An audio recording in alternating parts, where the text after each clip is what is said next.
You're listening to She's the Business podcast. We rely so much on our logic when it comes to business. And our logic is often built on our experience of life, things that we've done in our life, things that we think that we know, and it makes sense. And we rely on that so much. But what I've discovered is that in business, there are so many things that are actually counterintuitive. What really works is not what your logical brain is telling you. And so that's what today's episode is all about. Stay tuned. Hi, I'm your host, Jessica Osborne.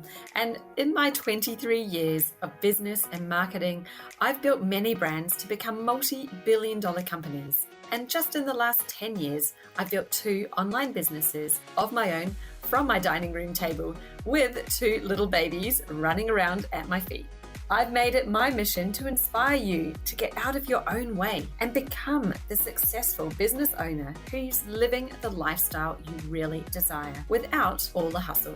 This is She's the Business podcast, made by women for women. This is your weekly dose of motivation and inspiration. Okay, the counterintuitive truths. I'm sure there are more than 5, but I've got my top 5 to share with you today. These things are so powerful. They have literally changed the result of my business. They have made incredible growth, not just for me, but for my clients as well. And these are the things that I think have the biggest impact and effect on our business when we understand them and when we implement them, even though your logical brain will be screaming, stop, don't do that. It's not going to work. It's trying to stop you because it's not logical what you're about to do. And that's what makes these so exciting, and also why most business owners find it hard. They do business the hard way. They do it the long, hard way, long hours, lots of hard work to get very little growth really happening. But when we can apply these counterintuitive things, actually step out of that comfort zone, do something that you're not sure is really what you should be doing, then these are the things that create far more success. So I'm really excited to share them with you today. Let's dive right in. So number 1 is the counterintuitive truth that niching down actually helps you to grow. It helps you to attract more clients.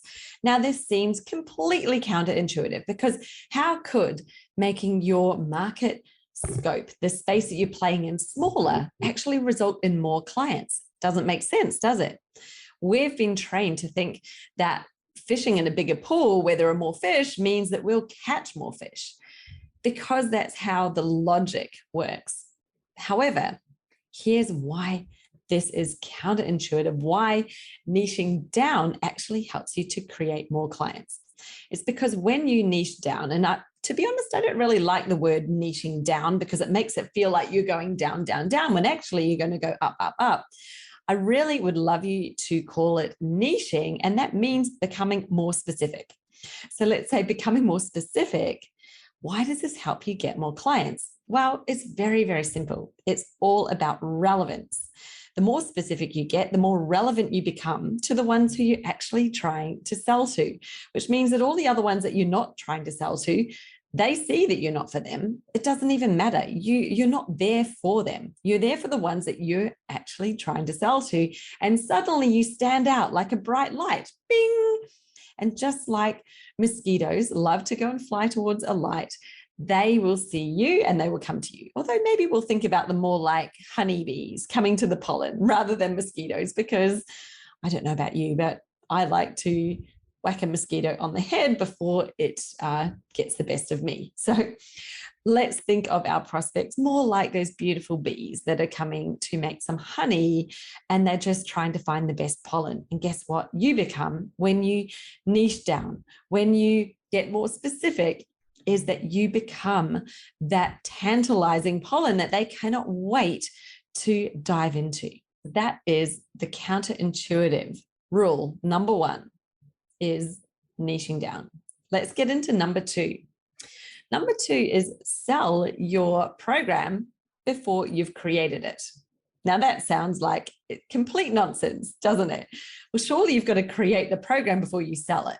But when you're thinking about this is actually about marketing and selling your stuff. If you market and sell it before you've created it, then you have proof that somebody actually wants this. Rather than you creating something, spending a lot of time building it out, doing all of the content, whatever it is that you're providing, setting up systems, all of that stuff. If you do all of that before you market or sell it, what if nobody buys it? You've literally just wasted all of that time. Of course, you could look at how could you optimize it? How could you get that sale? And yes, that's a way you could look at it. But a far smarter, easier way is actually to market it first. See, is there interest there?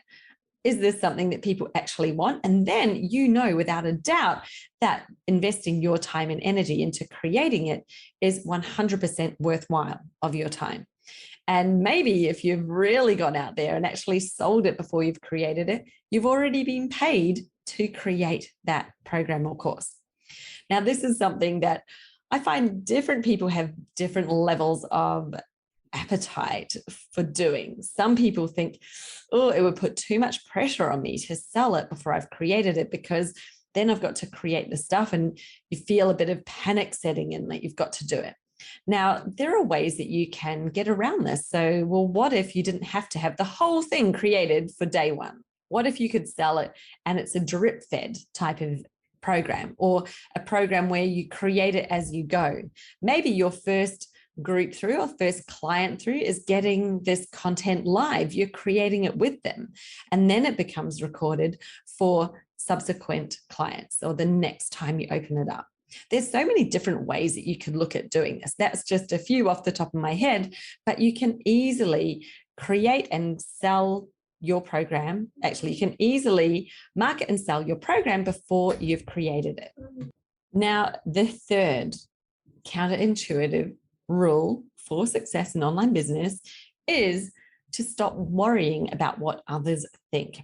Because when you stop worrying about what they think of you, then they actually think more of you.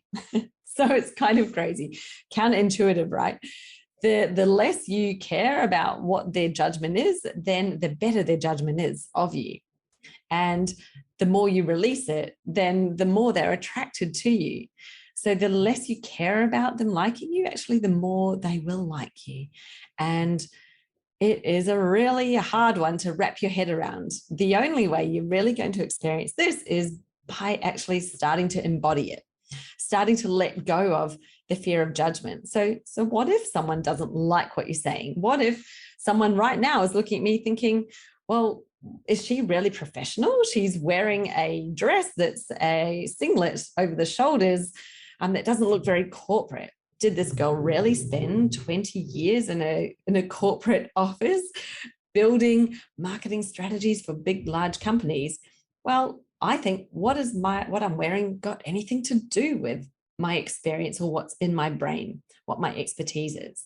So I don't really care if somebody thinks that doesn't look corporate or professional, because guess what? I'm now my own boss. I now have my own business and I can wear whatever I like. And surely that doesn't matter. And I think I've proven time and time again. I've done videos with a baby on my front and a baby carrier. She was asleep while I was doing it. I've done videos when I haven't brushed my hair, when I have no makeup on, when I've been out on a run.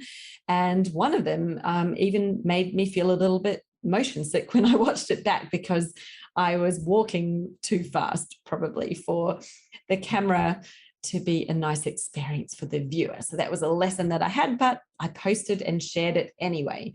And guess what? People liked it. They liked the message that I had. So it didn't matter that the visual was maybe less than perfect. And the more I've let go of that need to be a certain way, that need to be perceived in a way, or even making up in my mind that I think I could control how people can think about me, because of course I can't. What's good to one person isn't necessarily good to someone else. We all have different perspectives, different judgments. And all I know for certain is everybody will still make some sort of judgment. They'll either judge that they love it. They love the fact that I'm not corporate and that I'm not wearing the the professional shirt and, looking like they'll love that I'm not wearing clothing that they're associating back with their old days in the corporate world. They love the fact that I look like I'm got a free and easy life living by the beach, which is exactly what I do. Or they'll hate it. And that's fine. Those people who don't like it, they're probably not my ideal customer, because I want to attract people who don't care what I'm wearing, don't care whether my hair looks beautifully blow dried or like I've just let it dry out of the shower and it's gone a little bit kinky, which you can see if you're looking at the video right now. The humidity setting in, so I've got a bit of a curl going on underneath. My ideal client does not care at all about that. They're far more interested in how I can help them in their business, how I can help them shift the needle in their business, and it doesn't matter what I'm wearing, of course. So that was number 3, rule number 3. Rule number 4, this is a bit of a mind bender. So do less to earn more. Now, when I first heard this, I thought that meant literally just do less, like take lots of time off, create some space. And yes, I do think space is important. It's really important for our brains, obviously, to get some time off to be able to recharge so that when we are doing things, we're really on the ball. We're efficient, we're motivated, and we're getting stuff done. I think that's important. However, I've discovered more recently that there's another meaning to this that I think is actually even more powerful. And that is about the team. So the more I delegate to other people in my team, then the more my business has potential to grow and earn. Because while I'm holding on to too many of the hats or too many of the roles in the business, I become the biggest bottleneck to growth that there is. So the less I do in the business, the more I make, because I'm leveraging my time to the ultimate that I should be doing. The things that I can do best, the things that are revenue generating is where I'm focusing, and have other people doing some of the stuff that, yes, it needs to be done. It needs to be done for great customer experience. It needs to be done for my systems, all of those things, but they don't need me to do them. So rather than me putting my precious energy into the stuff that is really just about keeping the ball rolling once it's already rolled, I'm putting my energy into the starting push, getting those balls rolling, making something happen, attracting people in. So the less I do in the business, the more I make. And that is a great thing to have a think about for your business, really. Where do you need to do less? Do you need to create some space so that you have more energy to put in? Do you need to take a little bit of a step back? Maybe you're doing too much in the business. The business itself is doing too much. So simplify it down. Once you've done that, then look at where can you personally do less? What can you take off your plate? Because those two levers create time. Time is the highest value thing that you can possibly create in your life and in your business. I'm all about, business. We're not in here to one day, someday have the life that you really want to live. We're in this business to have the life you want to live now, right? Otherwise, you'd probably be trying to find the best paid job you could find.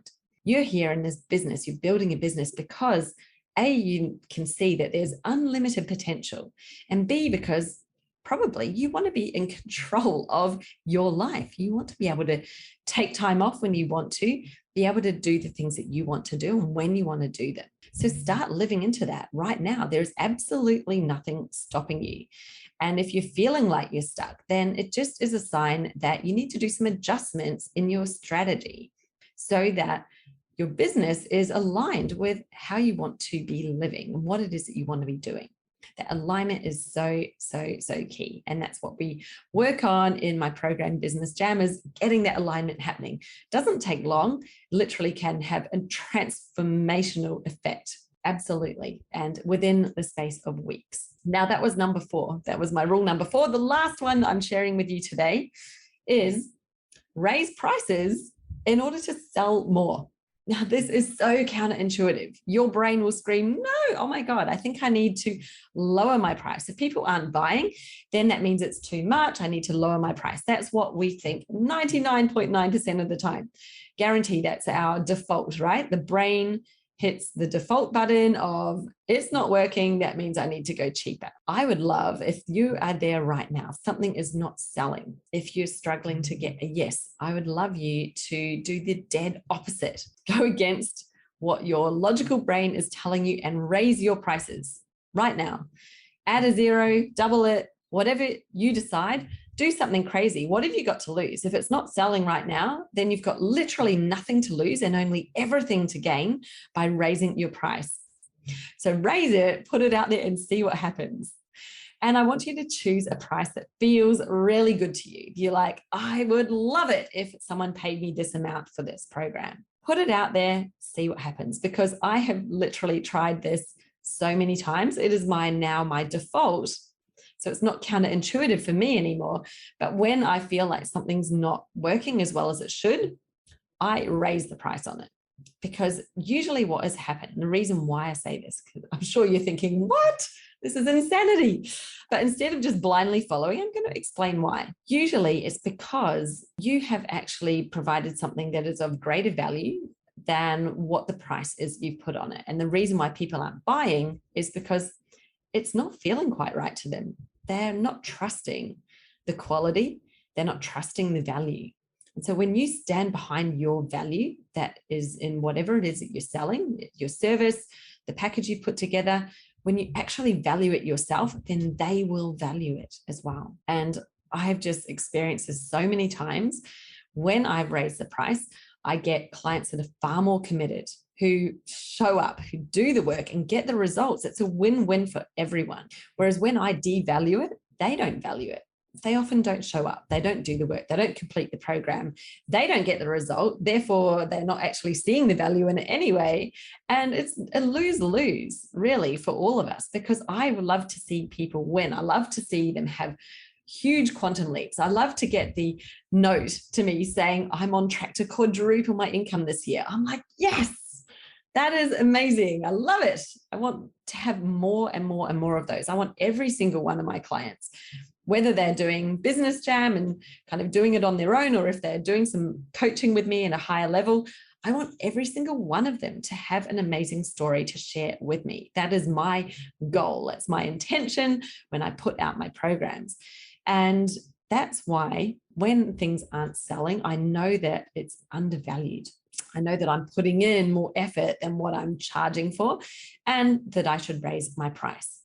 And you'll start to recognize this yourself, because you'll also start to feel like, this isn't quite right. It's not feeling like it's aligned anymore. So this alignment piece, again, it's so important. When it's not aligned, you're not attracting the right clients, but you're also out of alignment with yourself, with the value that you're providing, and that it definitely just doesn't sell. Think about it for a minute. Like, who are you attracting when you're trying to charge the cheapest rate, when you're trying to discount? You're attracting the bargain hunter, the penny pincher, the person who's after a freebie, the person that's not really valuing what it is. They just want something because they've been told they have to have it. So they're looking for the cheapest price. Is that really the buyer you want to attract? You know, if you're offering a service where you're working with a client one-to-one, guarantee you would much rather have the client who is a delight to work with, who 100% values what it is that you do. And the only way you get that client is by appropriately charging for it, you know, setting the right value on that service.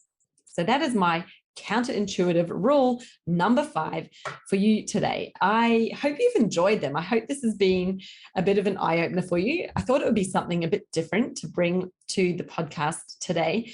So I'd love to hear from you if you've got one I haven't mentioned today. If you're like, oh, there's a great counterintuitive truth that, or rule that you live by that you would love to share with me, then why not take a screenshot of this episode, do a story on Instagram, tag me, share it with me, because I'd love to hear from you what your counterintuitive truth is that you've discovered, something that's helping you that's completely the opposite of what you would usually think to do.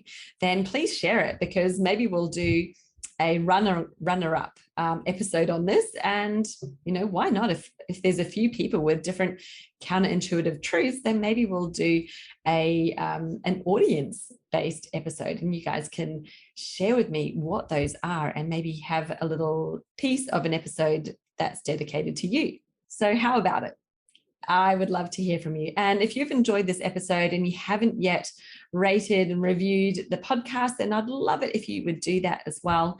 On Apple Podcasts, it's super easy. You just scroll down on this episode, hit the 5 stars, and then there's an option to write a few words as well. And anyone who does that, then I read out your review and I give you a shout out in a future episode. So please do that. That would just mean the world to me. I love to hear from people who are enjoying the podcast. I want to hear what content you like. So let me know, because I read every single review that I get and also every message that I get. So if you want to send me a message on Instagram, jessica.osborne, I'd love to hear from you. Love to hear your thoughts on the podcast and what you would like in 2023. Well, that's enough from me today. So I'll speak to you next time. Bye. Do you know something? There are so many people that are overcomplicating their marketing, which means that they're running on the marketing treadmill, pumping out so much content, but still not yielding those results, meaning there are no clients actually signing up. Like, what use is an audience if they're not an audience of buyers? What use is it creating great content to share if the people who are reading it have no desire to take that next step to actually working with you? Well, if any of those things are happening for you right now, then it's highly likely that you're simply missing a key in your marketing strategy. And those keys are really simple. There are just 5 of them. And it's about how you align them, put them together. That is the simplicity that makes everything work, just like clockwork, so that you have a consistent stream of what you would consider your dream clients, literally turning up in your inbox, ready to have a conversation, ready to sign up with you without you going out there to find them. So let's put an end to cold outreach. Let's put an end to searching for clients in Facebook groups. Let's put an end to just waiting around and relying on referrals to come through from other people. Because when you have that consistent stream of clients, then you're in the place of being able to choose. You've got an abundance of opportunity out there, and all we need to do is turn on the tap for your clients to find you. So I've created a brand new training, and it's called 5 Keys to Clients on Tap. So you can guess what it's about, can't you?